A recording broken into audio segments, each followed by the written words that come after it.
Good morning students. ਅਸੀਂ management accounting ਦੇ ਵਿੱਚ ਜਿਹੜਾ ਚੈਪਟਰ ਕਰ ਰਹੇ ਸੀ ਉਹ ਹੈ ਫਾਈਨੈਂਸ਼ੀਅਲ ਸਟੇਟਮੈਂਟ ਐਨਾਲਿਸਿਸ। ਅਸੀਂ ਇਹਦੇ ਵਿੱਚ ਕੰਪੈਰੀਟਿਵ ਸਟੇਟਮੈਂਟਸ ਬਣਾਉਣੀਆਂ ਸਿੱਖੀਆਂ ਸੀ, ਜਿਹਦੇ ਵਿੱਚ ਕੰਪੈਰੀਟਿਵ ਇਨਕਮ ਸਟੇਟਮੈਂਟ ਅਤੇ ਕੰਪੈਰੀਟਿਵ ਬੈਲੈਂਸ ਸ਼ੀਟ ਅਸੀਂ ਬਣਾ ਲਈ ਆ। ਤੇ ਅੱਜ ਅਸੀਂ ਲਰਨ ਕਰਾਂਗੇ common size statements. Students comparative statements दे विच असी एक साल दे फिगर्स नूं प्रीवियस ईयर दियां फिगर्स दे नाल कंपेयर करते सीगे, बट कॉमन साइज स्टेटमेंट दे विच इक्को साल दी फिगर नूं उसे साल दी किसी होर फिगर दे नाल कंपेयर किया जांदा आ ते परसेंटेजिस कैलकुलेट कीतियां जांदियां आ। सो कॉमन साइज दे विच असी दो स्टेटमेंट्स प्रिपेयर करनियां आ। एक है कॉमन साइज बैलेंस शीट, उस तरह जिस तरह असी कंपैरेटिव च दो बनाइयां सी, इस तरह इहदे विच भी दो बनाणियां। एक है कॉमन साइज बैलेंस शीट और दूसरी है common size income statement. So common size statements एक साल दी फिगर्स नूं दूसरे साल दी फिगर्स दे नाल कंपेयर नहीं करदियां, बल्कि उस सेम ईयर दी ही एक फिगर नूं किसी होर फिगर दे नाल कंपेयर करदियां आ। सो असी सब तो पहला अज लर्न करना कॉमन साइज बैलेंस शीट्स बनाउणियां। एग्जैक्टली उसे तरह ही इहदा भी परफॉर्मा तैयार करना आ। सब तो पहला असी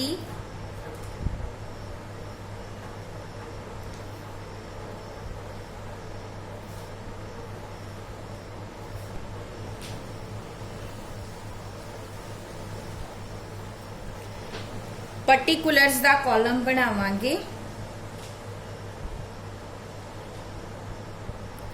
उस तो बाद असी अब्सोल्यूट फिगर्स लैनियां आ, प्रीवियस ईयर दियां अते करंट ईयर दियां।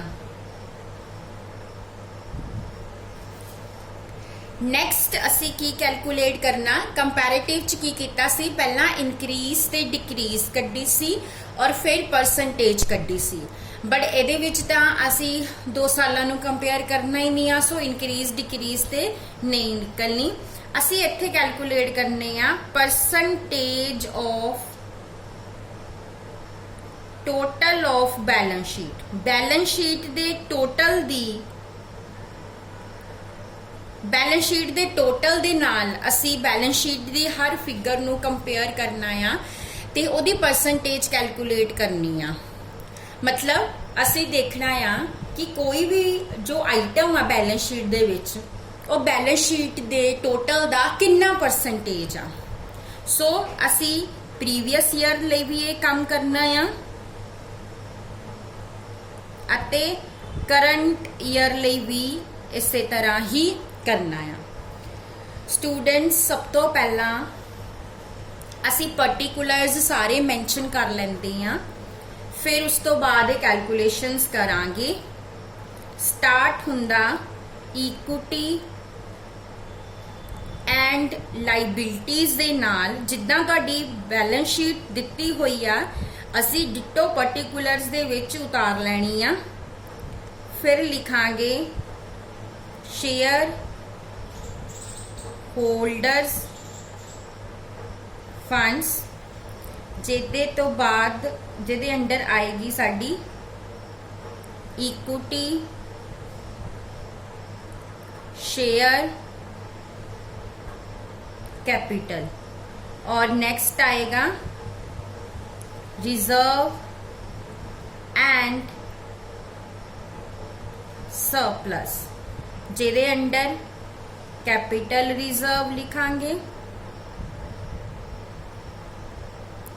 उस तो बाद जनरल रिजर्व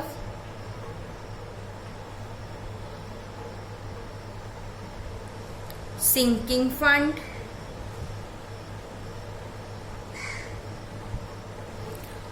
और नेक्स्ट है नॉन करंट लाइबिलिटीज,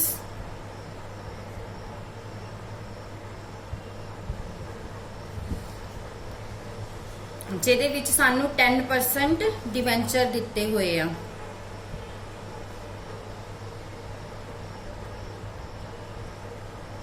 ਸਭ ਤੋਂ ਪਹਿਲਾਂ ਇਹਨਾਂ ਦੀਆਂ ਫਿਗਰਸ ਨੋਟ ਕਰ ਲੈਣੇ ਆ, ਜਿੰਨਾ ਅਸੀਂ ਲਿਖ ਲਿਆ ਉਹਦੀਆਂ ਫਿਗਰਸ ਨੋਟ ਕਰ ਲਓ।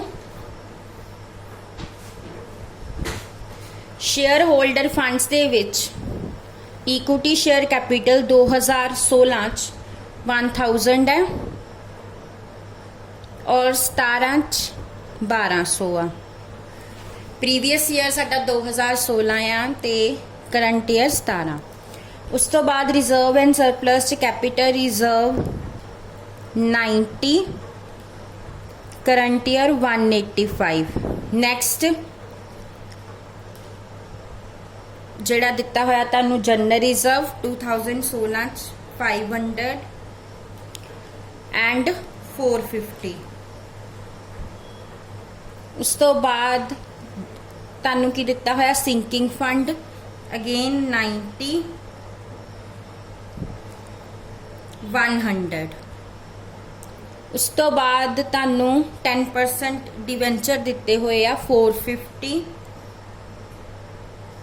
ਐਂਡ 650। ਨੈਕਸਟ ਪਾਰਟਿਕੂਲਰਸ ਲਿਖ ਲੈਣੇ ਆ। ਕਰੰਟ ਲਾਇਬਿਲਿਟੀਜ਼ ਦਿੱਤੀਆਂ ਹੋਈਆਂ,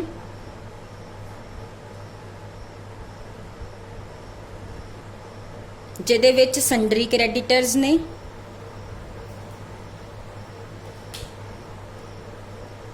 ਤੇ ਅਦਰਸ ਆ। ਉਸ ਤੋਂ ਬਾਅਦ ਟੋਟਲ। ਹੁਣ ਇਹਨਾਂ ਦੀਆਂ ਫਿਗਰਸ ਵੀ ਨੋਟ ਕਰ ਲੈਣੇ ਆ। ਦੇਖੋ 2016 ਦੇ ਵਿੱਚ 200 ਆ ਸੰਡਰੀ ਕ੍ਰੈਡੀਟਰਸ ਐਂਡ 17 ਚ 150 ਆ और अदर्स 15 ਤੇ 20 ਆ। ਉਸ ਤੋਂ ਬਾਅਦ ਅਸੀਂ ਹੁਣ ਇਹਦਾ ਟੋਟਲ ਕਰ ਲਾਂਗੇ।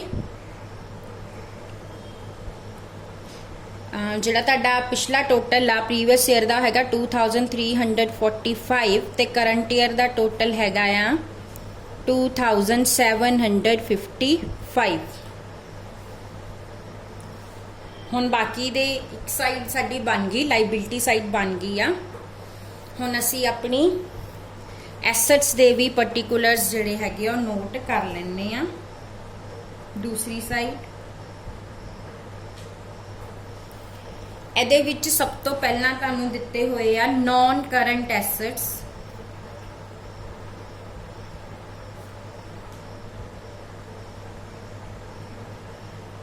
ਜਿਹਦੇ ਵਿੱਚ ਟੈਂਜੀਬਲ ਨੇ, ਫਿਕਸਡ ਐਸੈਟਸ,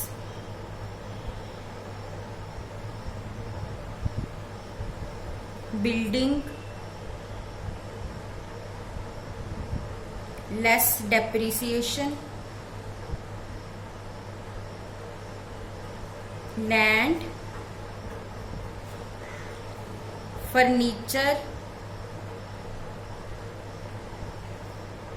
एंड फिक्सचर,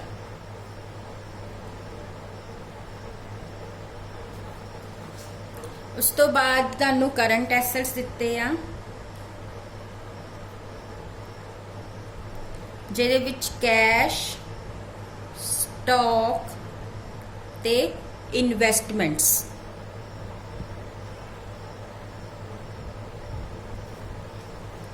उस तो बाद टोटल।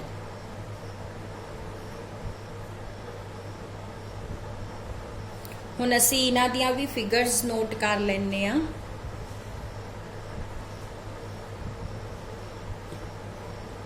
सब तो पहला तुहानू इन्हां ने जिहड़ी बिल्डिंग दित्ती हुई आ वो है 800 एंड 1400। Next land 198, 345। उस तो बाद furniture and fixture 77, 105। Next current assets ਦੇ ਵਿੱਚ ਡੈਟਰਸ ਵੀ ਹੈਗੇ ਆ, ਅਸੀਂ ਲਿਖੇ ਨਹੀਂ ਡੈਟਰਸ 450 ਦੇ ਤੇ 390 ਦੇ, cash 200, 15, stock 320, 250, investment 300, 250, total again same 2345 and 2755। ਹੁਣ ਅਸੀਂ ਸਾਰੀਆਂ ਫਿਗਰਸ ਨੋਟ ਕਰ ਲਈਆਂ ਜੋ ਸਾਨੂੰ ਬੈਲੈਂਸ ਸ਼ੀਟ ਦਿੱਤੀ ਸੀ ਕੁਐਸਚਨ 'ਚ, ਅਸੀਂ ਉਹ as it is sorry the sorry balance sheet ਜਿਹੜੀ ਆ ਉਤਾਰ ਲਈ ਆ। ਹੁਣ ਨੈਕਸਟ ਅਸੀਂ ਕੀ ਕੈਲਕੂਲੇਸ਼ਨਸ ਕਰਨੀਆਂ, ਅਸੀਂ ਜਿਸ ਤਰ੍ਹਾਂ ਹੁਣ ਪ੍ਰੀਵੀਅਸ ਈਅਰ 'ਚ ਤੁਹਾਡੀ ਇਕੁਇਟੀ ਸ਼ੇਅਰ ਕੈਪੀਟਲ 1000 ਦੀ ਆ, ਹੁਣ ਇਕੁਇਟੀ ਦੇਖਣਾ ਕਿ ਇਕੁਇਟੀ ਸ਼ੇਅਰ ਕੈਪੀਟਲ ਟੋਟਲ ਦਾ ਕਿੰਨਾ ਪਰਸੈਂਟੇਜ ਆ। ਕਿਸ ਤਰ੍ਹਾਂ ਦੇਖਾਂਗੇ, ਕੀ ਕਰਨਾ, इक्विटी 1000 आ, टोटल कितना 2345 मल्टीप्लाई बाय 100। इस तरह ना परसेंटेज जिहड़ी हैगी आ कैलकुलेट करनी आ। हुण तुसी देख लो कि तुहाडी जिहड़ा इक्विटी हैगी आ ਉਹਦੀ परसेंटेज किन्नी बनती आ। असी 1000 ਨੂੰ 2345 ਨਾਲ डिवाइड करना ते 100 ਦੇ ਨਾਲ की करना मल्टीप्लाई, ये साडा 43.58% आ जाएगी। उस तो बाद कैपिटल रिजर्व 90 दे आ, 90 divide by 2345 multiply by 100। Next general reserve 500 divide by 2345 multiply 100। उस तो बाद sinking fund 90 divide by 2345 multiply by 100। Next debentures 450 divide by 2345 multiply by 100। उस तो बाद सन्ड्री क्रेडिटर्स 200 2345 मल्टीप्लाई 100 अगेन 1500। और ਜਦੋਂ ਤੁਸੀਂ ਫਿਰ ਉਹਨੂੰ ਹੀ ਇੱਥੇ ਤਾਂ ਤੁਹਾਡਾ 100% ਹੀ ਆ ਜਾਣਾ, ਕਿਉਂਕਿ ਤੁਸੀਂ ਸੇਮ ਨੂੰ ਸੇਮ ਨਾਲ ਡਿਵਾਈਡ ਕਰਕੇ 100 ਨਾਲ ਮਲਟੀਪलाई करना। इसी तरह नीचे आ जाओ, हम पहला 800 198 सारिया नू ही टोटल ना डिवाइड करना 77 450 200 320 300 और इत्थे तुहाडा 100% ही आ जाएगी। जिद्दां हुण तुसीं प्रीवियस ईयर ਦੀਆਂ ਫਿਗਰਸ ਨੂੰ ਟੋਟਲ ਨਾਲ ਡਿਵਾਈਡ ਕੀਤਾ, सेम ही ਹੁਣ करंट ईयर च भी करना। करंट ईयर ਦਾ टोटल 2755 आ।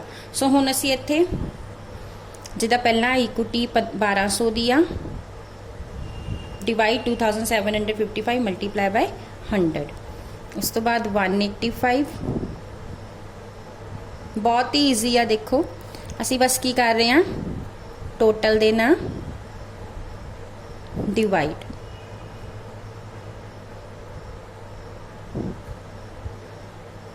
हुण असी इन्हां फिगर्स नू टोटल नाल डिवाइड कर रहे हैं।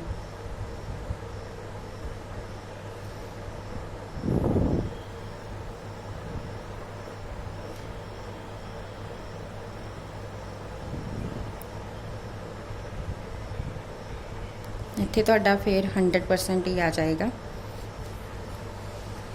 और इदां ही इन्हां नूं कर लेना।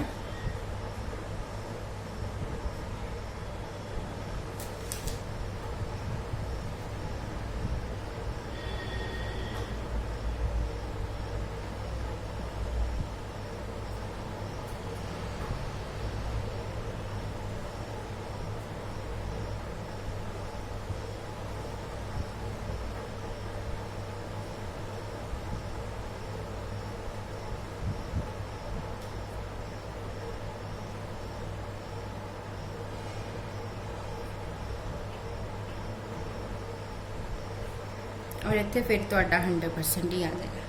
ਸੋ ਬਹੁਤ ਸੌਖਾ ਹੈ, ਕੈਲਕੂਲੇਸ਼ਨਸ ਹੁਣ ਤੁਸੀਂ ਖੁਦ ਕਰ ਲਈਓ। ਬਹੁਤ ਸੌਖਾ ਆ। ਕਰਨਾ ਕੀ ਆ, ਹਰ ਫਿਗਰ ਨੂੰ ਉਹਦੇ ਟੋਟਲ ਨਾਲ ਡਿਵਾਈਡ ਕਰਕੇ 100 ਨਾਲ ਮਲਟੀਪਲਾਈ, ਹਰ ਫਿਗਰ ਨੂੰ। ਇਸੇ ਤਰ੍ਹਾਂ ਇੱਥੇ ਹਰ ਫਿਗਰ ਨੂੰ ਟੋਟਲ ਨਾਲ ਡਿਵਾਈਡ। ਠੀਕ ਆ।